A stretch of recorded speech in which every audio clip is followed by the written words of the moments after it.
Come on, Ron. This meeting is being live streamed. Got it. He's got it. Hello. It's you. It's you we're talking to. All right, we are live. Oh, oh, good. I'm here with John and Mark. Unitopia. Hi, Ron. Hi, Ron. The do, Ron. Ron. You do, Ron.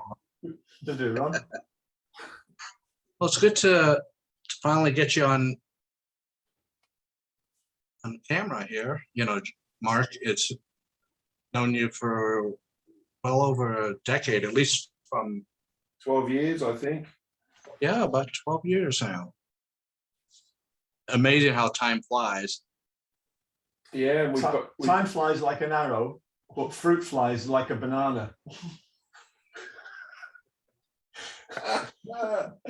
You got to understand this wit. It's very British. Well, very British, Yes, you know. very British. Very British. Yes, absolutely. Yeah. What do you think, John? I don't. No, you don't think? No. No. Oh, I'm glad to be clear about I that. know. Oh, you know. Yes, Oh, it's that's different. good. No. Yes, yes. Wanted one question right off the back. I want to ask, like I asked everybody else. How did you guys cope with COVID, especially in Australia?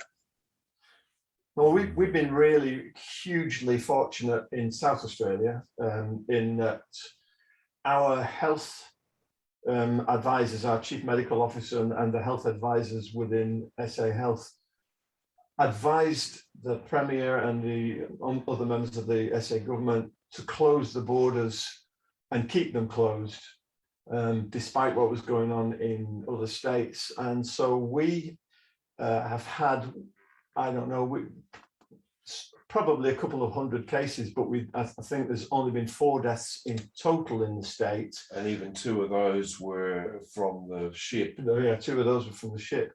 And Right. all cases that were actually cases were identified and hospitalized or quarantined. So there's been no appreciable COVID in the community in South Australia. So we have Probably the best in the world. Yeah, we've got some restrictions in that we wear masks when we're in crowded places and we log in with QR codes wherever we go just for tracing purposes. But life really hasn't been massively impacted like it has in in some places. I mean, we're not seeing anything like the number of deaths that you're seeing in the US, for example. Right. 250,000 deaths is there's my Unitopia mask. Oh, there you go. Or in the UK where they've had enough sufficient deaths to fill a couple of football stadiums. So it's we're doing really well and we're very lucky, but we're very isolated. We're a long way from anywhere. Well, we were, the other thing that was going on too, obviously we were doing the UPF acoustic when John was there. And then we were also preparing, because this was straight off the back of me having a triple bypass, heart attack and brain surgery, and then cancer to follow. The answers to the name of Lucky, by the way. Yeah, Lucky. Yeah. Just call me Lucky. Just call him Lucky Trueack. Yeah. So I was geared up and rehearsing, ready to play Rosfest last year with the likes of Jamison Smelts and Lisa Wetton. Yes. It was going to be a great show that we were putting on, which would have had elements of Unitopia in there as well. So when that stopped, I mean, I rehearsed right up until the gates closed. It got us, that's when we really started to say, right, John, let's get stuck into a real Unitopia album. Let's do this. Let's make this album that will represent us and what we've experienced as both from, even John will talk about some elements that he's had that have affected his health as well. But you know, like Sean also had a heart attack, if you weren't aware. Oh, I didn't know that. Yeah, and he had stents, and his was the year after mine. No, his was the year before mine. And when I sent him a message to say I've just had a heart attack, I think he nearly had another heart attack. Yeah. It was a big shock. And Steve's had cancer as well. So we've all had these experiences. So it's a good subject matter, and we want to present it in a very articulate way. And I think we're doing just that, John.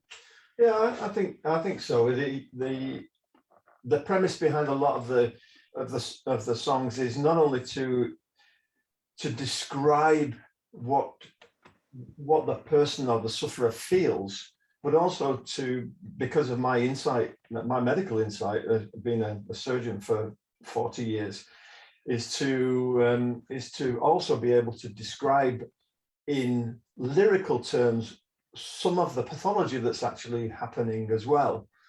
So, you know, for example, you know, the analogy of road traffic and stroke, you know, can be compared really quite closely, and without actually, you know, talking in too much depth about medical physiology, you can pick up the analogy and understand what's going on there. And so it's a really interesting, it's an interesting journey. And so we've got a song about stroke, we've got a song about heart disease and heart attacks, we've got a song about, in fact, a 3-part song about manic depression. Which is the video. Did you get to see that video, Mania? Not quite yet. No. But I plan on that. I'll put a link. Is it on you? It's on YouTube, right?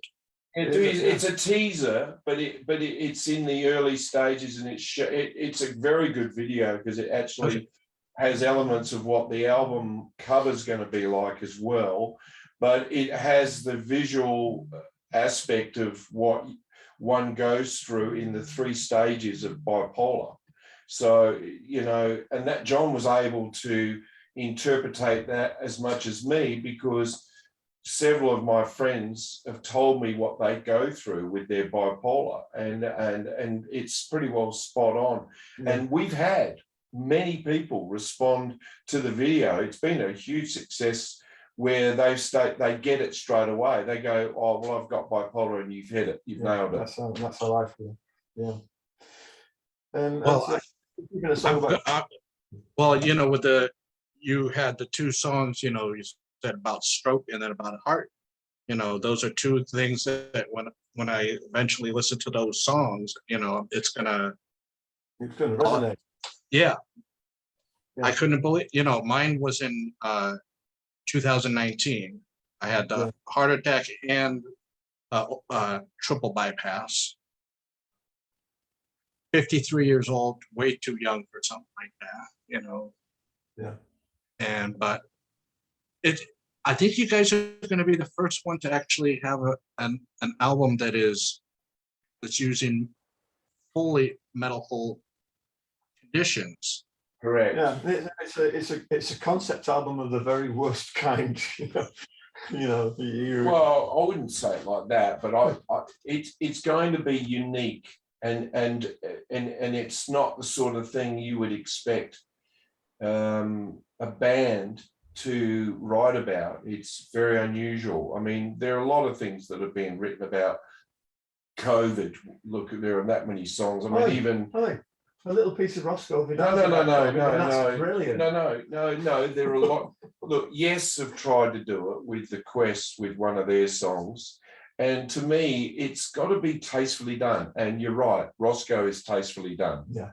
And there are pieces out there that are just sort of writing directly about COVID, which everybody's doing. But when you write something, I believe that you've got to get people thinking. So thought-provoking is probably number one thing that Unitopia has always been very good at, is making you think about it a little bit. John's in the same space. He does write, and he gives you a double meaning. And that's really how we've always written. That's why having John and Stephen on this project is so important, because they have an understanding of the writing process that both Sean and I have had over the last few years, you know. Yeah. Yeah. Well, you were saying of the worst kind, but you know, I think it's more of the human kind. You know, No. it's like The worst kind, in that you shouldn't have to suffer all of these things. yeah, exactly. Yeah. Yeah. You know, it's And I think a lot of people were suffering of at least of the manic, you know, Manic depression. bipolar. It's, you know, over that most of 2020 and still continuing now, you know, because you know. Well, there are musicians across the planet that are so frustrated, they've lost their livelihood, they need money, and you can understand what they're going through. Whereas with, I mean, I'm retired now, but I mean, it's a case of, I had a normal day job as well as doing my music. John's just come out of retirement. Now he's jumping out of his skin, wanting to do the stuff that he's always wanted to do over all these years. 40 years of waiting. Yeah, but Well, you know, there's some little areas, you know, that are kind of slowly opening up. You know, October we had here on the East Coast, we had Prague Stock, and then I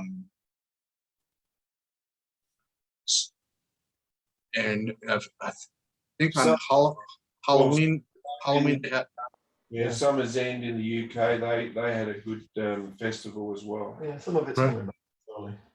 Yeah. I mean, in little places here and there, it's coming back. I don't see the big stadium things just quite yet, because, you know. Disappointing, John. Yeah, what's going on? Big stadium. Yeah, that's terrible. Oh, well, maybe I'll have to play little tiny venues then.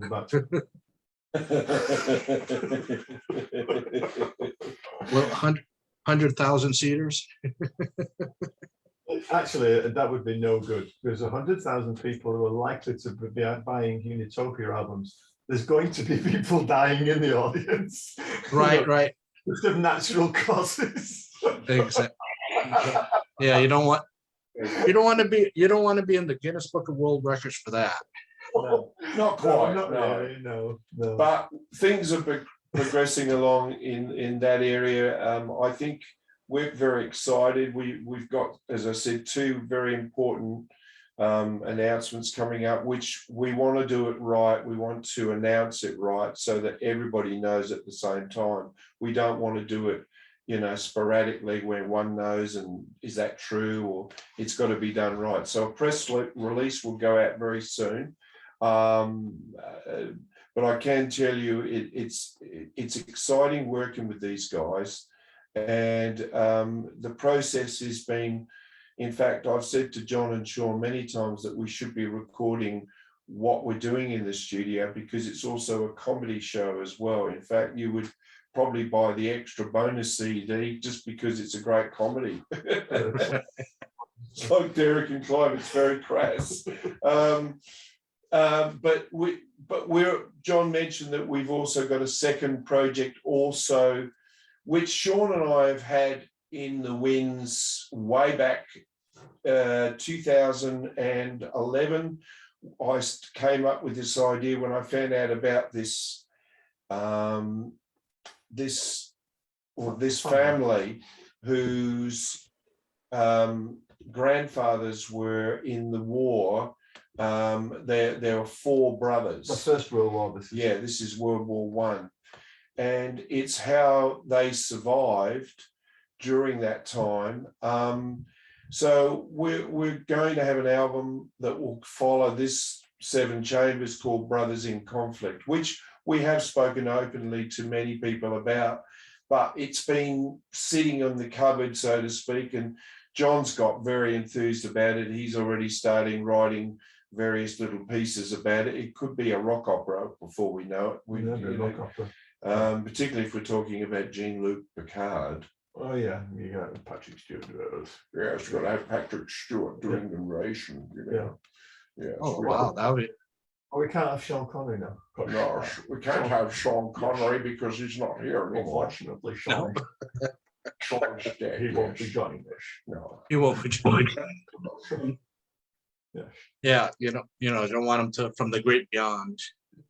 Oh, no, we don't want him frightening the children. No.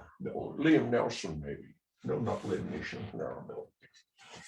Anyway, so enough of this. So that's going on, and John's solo stuff, as I said, is you've obviously caught on to that. I'm very excited for him about that, because what it does is here's this guy who has joined us, and it will complement everything that he's doing with Unitopia, because he's also doing tracks for UPF, and I will give you a little sneak because this is UPF. John will be doing a really amazing solo for me with a track that I've done with John Anderson, which is very, very exciting. John's very, very busy and always in demand, but I think he was on the first album, not the second album, because John Davidson did the second album of UPF, but John's on this third one. We got some, I won't announce any more, but that one is a very special one, but there's plenty that you're going to be blown away by. And by the way, that will be a double CD and a 3 LP box set. There you go. And I'm also doing a solo album, which is called Journey's Groove, which is virtually the adventures of Truey in over from 1959, which is the longest memory that I have, all the way up till now. And they're all different stories set in a sophisticated pop type project. So it's not prog, as we know it, Captain.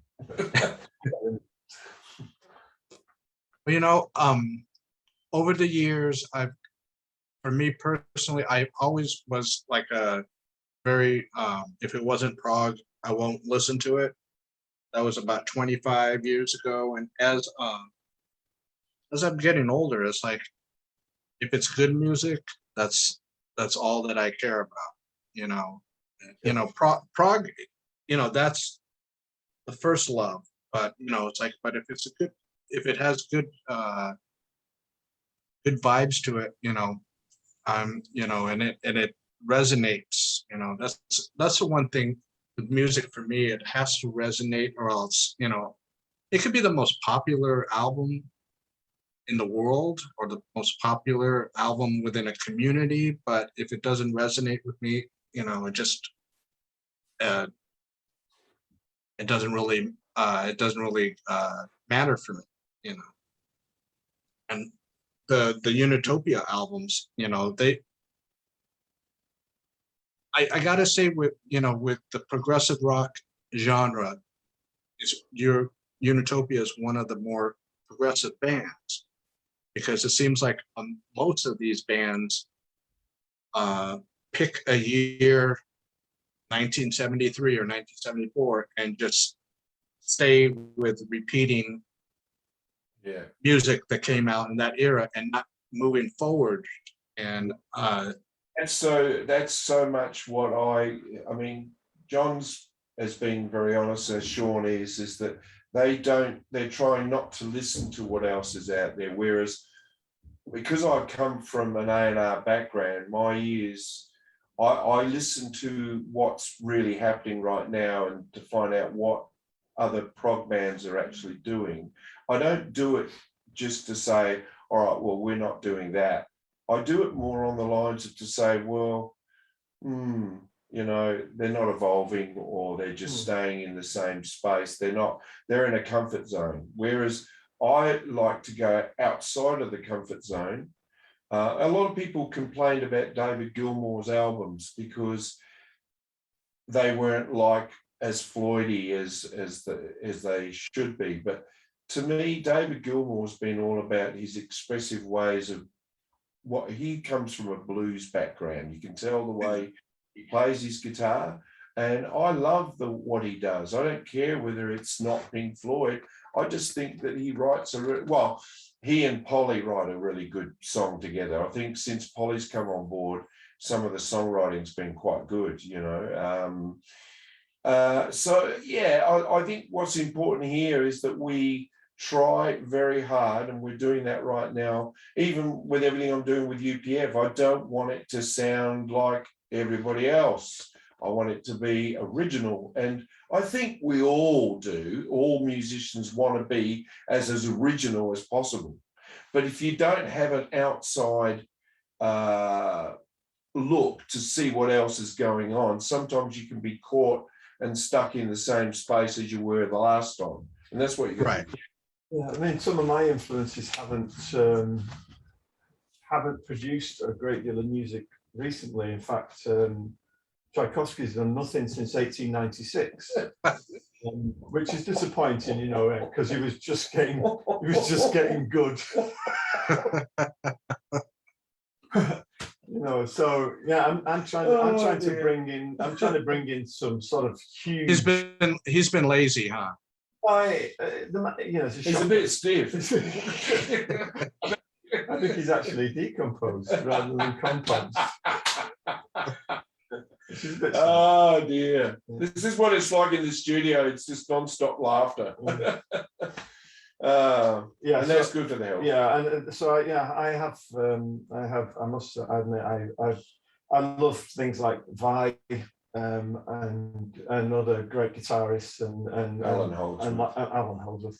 So I've got jazz fusion as well as heavy rock, as well as classical music background, and I tried to meld them all together in big themes, and so that's where I'm coming from, and anything that you do that is sort of has an old sound to it, or has a particular vibe to it that isn't modern, Sean will immediately take, and you know, it's just magic in bringing things into, you know, if not into the present, certainly you know, almost into the future.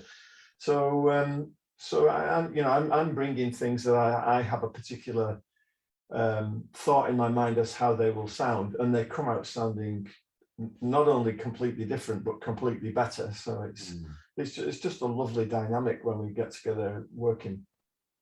Yeah, we just when John and I started writing, before I introduced him to Sean, one of the first pieces, well, we wrote the first chamber together, and Tears from the Garden. And Tears for the Garden, but that came when Sean was introduced. But we did two pieces before we met with Sean, which we was took Tears from the Garden to him. Yeah, but that was when we were already. But the second song was The Stroke of Midnight, which I recorded the vocals on Friday, and that's going to be a killer track as well. It's just tells so much about what goes on with a stroke. Yeah. But you know, the good thing about making an album is that we're experimenting with things, and you know, if John wants this album by April, I look at it and I go, well, we're going to have to do some serious moonlighting. Yeah, I'm free.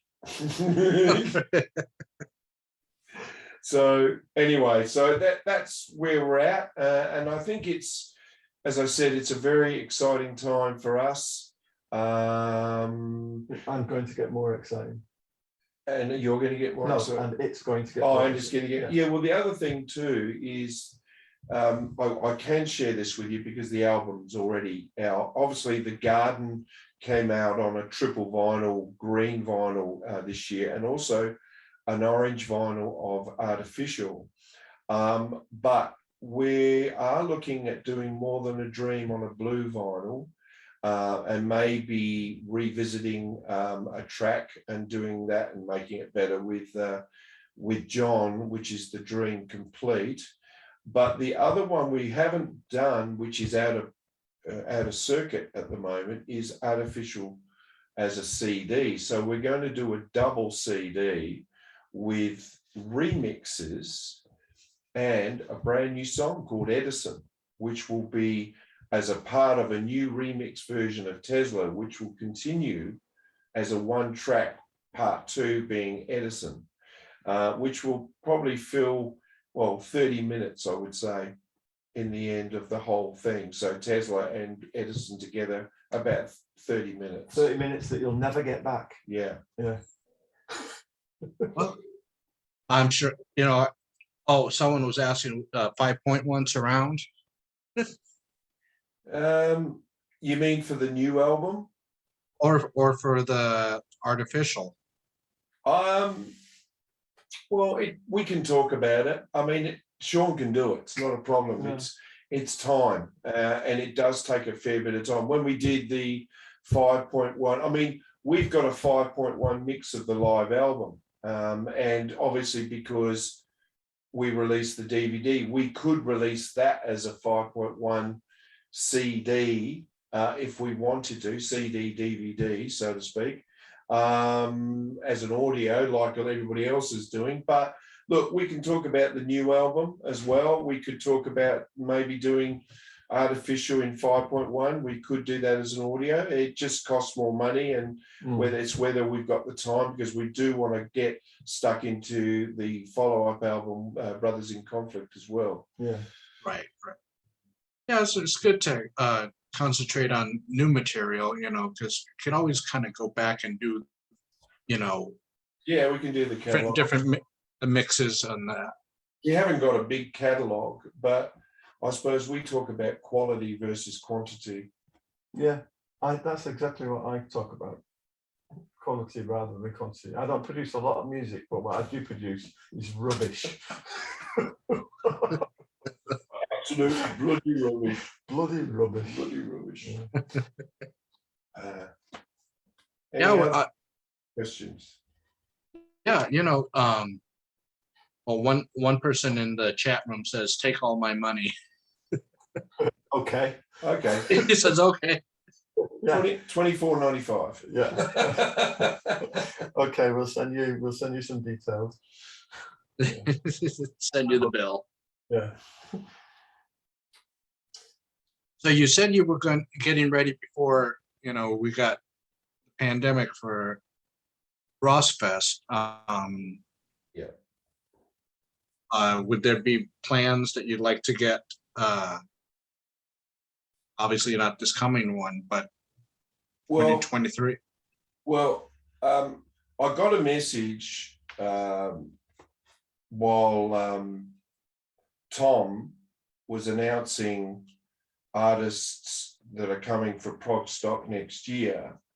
And he sent me a message. He says, "Would you guys be interested in doing it?" And I said, "Well, it depends on Travel. Well, it depends on COVID travel and all of those things. We're all need to do these things."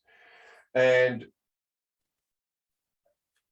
you know, which wasn't a yes, but he announced this, that we were playing on the stage, because I got all of these messages saying, "Oh, you're playing Prog Stock." And so I had to go back and tell him and say, well, there's been no contract signed or anything like that. But look, let me just say this, you know, I've been talking to the Rossfest crew. They're very interested in having us in 2023. Octavia's project over in Verona in Italy, she wants us to play in next year. But once again, it still comes back to COVID. Exactly. You know, I mean, we're lucky to have John here because he's got his finger on the pulse. And if he says no, yeah, There is. if he says, no, this is not a good thing. I mean, getting a double jab and a booster, yeah, okay, and you've got all that, but it still comes back down to making sure that we're going to be safe, because I'm at the lower end of the age group here. These guys are younger than me. We have members of the band who will die probably if they get COVID. You know, almost.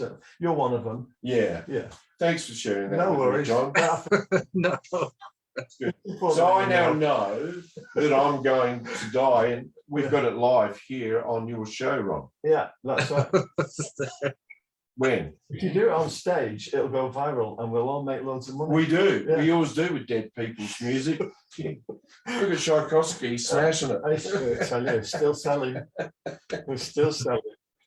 So yes, there's a good chance. And it was sad that we didn't play. And of course, then George decided that he didn't want to do Rossfest anymore. And then there was a new committee formed. And look, at the end of the day, I think those guys have done a good job, and I hope they have a successful festival next year, and it's all good. But I did read that Hackett and Yes are not doing the Cruise to the Edge, which really they're the mainstreams that are actually playing on those shows. But Right. I know there's some really good artists, but at the end of the day, you know, Steve's not taking any chances. I mean, he's at that age as well. He doesn't want to catch it. If you actually look at where most of the early cases, serious cases of disease and death came from, it was cruise ships.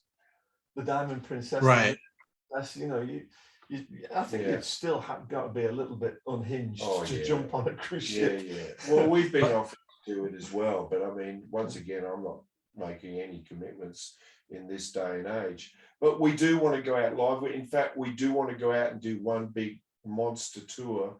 And, you know, like John was talking about earlier, you know, if we can get the second album virtually ready to go, even if we're on tour in 2023, we will have plenty to draw from with regards to the playlist. And yeah, we want to go to Greece and Switzerland and all these really wonderful places. And if we do it right, we will go out with an absolute big bang, I think. I'm not going out with a big bang. Oh, who are you going?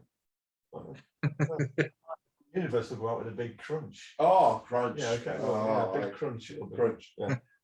Bit of Well, you know, the other thing that I think there hasn't really been that many bands that have done it, but to do a live stream. I mean, I believe during the 2020 Pineapple Thief did a live stream concert. Yeah, And we did as well. We did too. And I think that that's the future, because, you know, if we just put aside the COVID, that you can reach more of your fans worldwide that may not be able to afford to travel to a place, and also for yourselves may not, let's say, you can't be everywhere, you know, go to every place. The biggest problem, Ron, is time zones, because we did 2 shows last year. Unitopia played 2 shows last year. You may not be aware of that. It wasn't with John, but Sean and I did acoustic show together, and we did one for Tom Progstock, and we did one for Stage It, and it was quite successful. But and I've got a good video of it actually. But it's like doing it here, we can't reach all of the people right time, because there's different time zones. I mean, I'll give you an example. Chris LeBlad, who's in Paris, John Anderson, who's in San Francisco, me here in Adelaide, and Steve in Rhode Island, we were talking in a 4-way time zone channel, like, you know, and they're all different times. I mean, we're in your future, so by rights, you shouldn't be able to play us until tomorrow. No, but I am going to tell you the lottery numbers. Wouldn't that be funny if you do that? Yeah. Oh dear. What else have you got, mate? Yeah, no, it's just You can tell me, I'm a doctor. Okay. hey doc. Doctor. Yeah, that was the thing with the, if you do, you know, like where you guys are at, you know, pretty much, you know, you, John and Sean are right there. I mean, it'd be harder having Steve there to do that. But if you did something, if he came here, that would be easier. But the thing is, it won't work because it would be delayed. We would have to play delayed. We would, and that would be almost impossible to get it right. Yeah, I've never known anybody be able to do that. We don't have the technology. The only other way of doing it is, it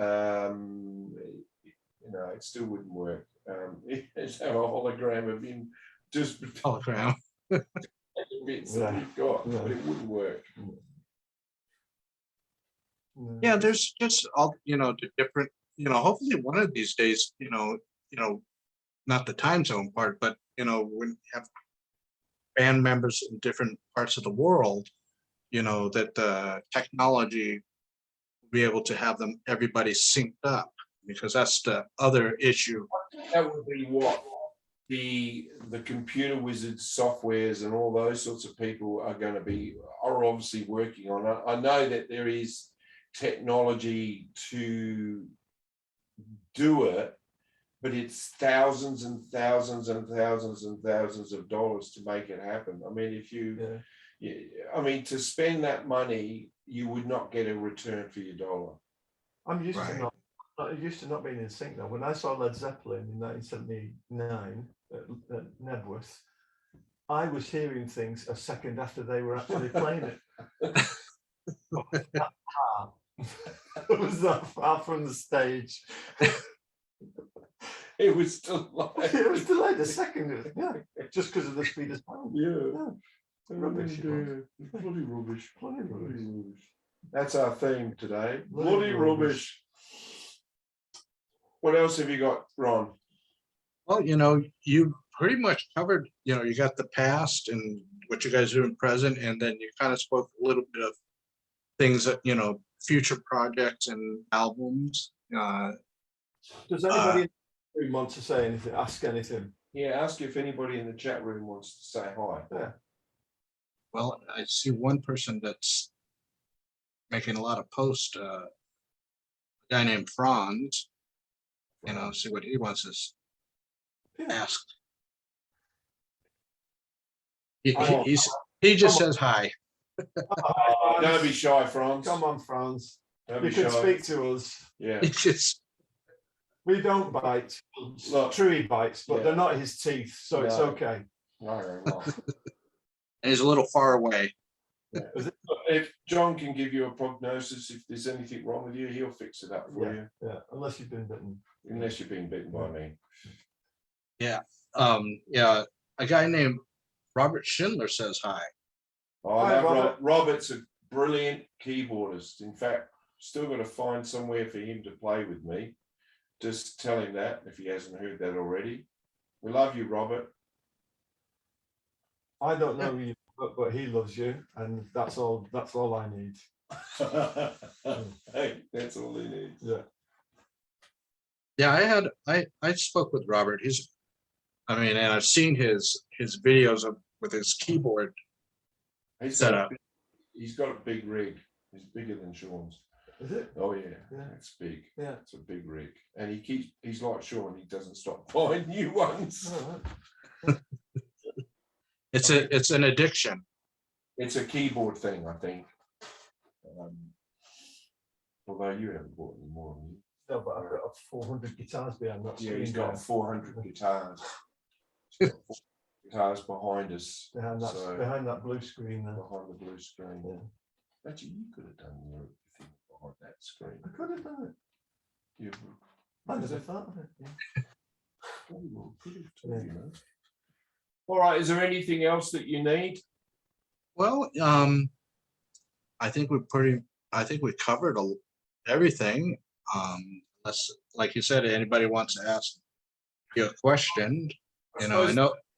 I was going to say the important things that we want to just finish off on is that the website's up. It's a brand new website. If you want to write this down, because you can go and see John's new videos there, and which is www.unitopiamusic.net. Yeah, that's all it is. And if you go there, you can put down, there are places that you can comment about various songs. All the songs are there. The new Mania video is there, and it's showing, where that song's going, because it's a 3-part song. That's the first 6 minutes. It's a 12-minute song, so that will highlight that. Peter will be working on the rest of the song very soon, and then watch that space on there. That's where the announcement will be made initially of some very special things that are going on behind the scenes. And if you want, my stuff's all on YouTube, and if you want to like it, that's brilliant. And if you don't want to like it, keep it to yourself. Yeah. Yes, that's. So And then, there. yeah, and if anybody missed any part of this, it's going to be up on my YouTube channel, and I'll send you guys a link for that too, so you guys can use it, or if you wanted to. Well, we'd probably have a laugh about it. We'll have a laugh. We'll have a laugh about it. We'll have a laugh. We'll have a laugh. There you go. But well, I want to thank you both taking the time out. Because what time is it down there right now? It's 4 o'clock in the morning. No, it's not. It's now Say that. 11:19 in the morning. Oh, okay. Yeah, tomorrow. It's tomorrow. Yeah. You're in my future. I mean, Yeah. we are. How do you feel like talking to 2 Time Lords? Yeah. He's the 15th Doctor, and I'm the 16th. No, I'm the first. Oh, there you go. Oh, he's the first Doctor in his family. Yeah. There you go. Yeah, the number one. But there are 2 others in my family now, both my kids. Yes. Yeah. Well, Like I said, I just really appreciate you guys taking the time out to talk to me, and I know I was supposed to do something with you, Mark, ages ago, and I don't know what. I think it was on Skype, and I think I had a lot of technical difficulties on my end with the early versions of Skype. It's like half the time I was getting video, the other half I don't. It was just, I guess, the lag time. Skype is keeping up with what's going on with Zoom. They're actually advancing even more now. So Oh yeah. keep in touch with This what goes has on. been good. we're We've happy been there with the full it. time. We haven't cut out. Yeah, which is fine. We've had a lovely time, but this hasn't been it.